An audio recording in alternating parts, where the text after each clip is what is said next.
Nandesari mini નદી bridge ઉપરથી મોટા વાહનોને પસાર કરવી દેવામાં આવે તેના માટે થઈને માંગણી કરવામાં આવી છે, કારણ કે 15 દિવસ સુધી રેલવે ક્રોસિંગ જે છે તે બંધ કરવામાં આવનાર છે, જેના કારણે વાહન વ્યવહાર જે છે તે થંભી જશે, જેને લઈને જ ત્યાં મોટા વાહનો જે છે પસાર થવા દેવામાં આવે તેવી માંગણી થઈ છે। રેલવે તંત્ર દ્વારા 3 જુલાઈથી 17 જુલાઈ સુધી નંદેસરી ખાતેનું રેલવે ક્રોસિંગ બંધ રહેવાનું હોય। નંદેસરી ઇન્ડસ્ટ્રીઝ એસોસિએશન દ્વારા મિની નદી પરના બ્રિજ પરથી મોટા વાહનો પસાર થવા દેવા માટે માંગણી કરવામાં આવી છે।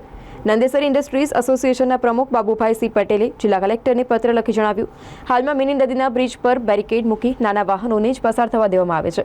રેલવે ક્રોસિંગ બંધ થતાં નંદેસરી જીઆઈડીસીમાંથી માલસામાનની હેરફેર માટે મુશ્કેલી પડશે। મિની નદી પરના બ્રિજની લોડ બેરિંગ ક્ષમતા 140 મેટ્રિક ટનની છે। આ બ્રિજ પર એક સમય 140 ટનનો માલ ભરેલ ટ્રક કન્ટેનર જઈ શકે તેમ છે। રેલવે ક્રોસિંગ બંધ રહે તે સમય દરમિયાન બેરિકેડ હટાવી લેવા જોઈએ। નંદેસરી જીઆઈડીસી કેમિકલ ઝોનમાં જો કોઈ એકમમાં અકસ્માત આગ લાગે તેવી પરિસ્થિતિમાં જીઆઈડીસીના આંતરિક ફાયર બ્રિગેડની સેવા લેવામાં આવશે। જો આ ઘટનાને ગંભીર હોય તો વીએમસી, આઈઓસી, જીએસીએલ સહિતના ફાયર બ્રિગેડ આવી ન શકે। ઉલ્લેખનીય છે કે શહેરમાં પંડ્યા બ્રિજ બંધ કરાતા વાહન ચાલકોને હાલાકી સર્જાઈ હતી અને તેના જ કારણે હવે આ મિની નદી બ્રિજ પરથી મોટા વાહનોને પસાર થવા દેવામાં આવે તેવી માંગ સર્જાઈ છે।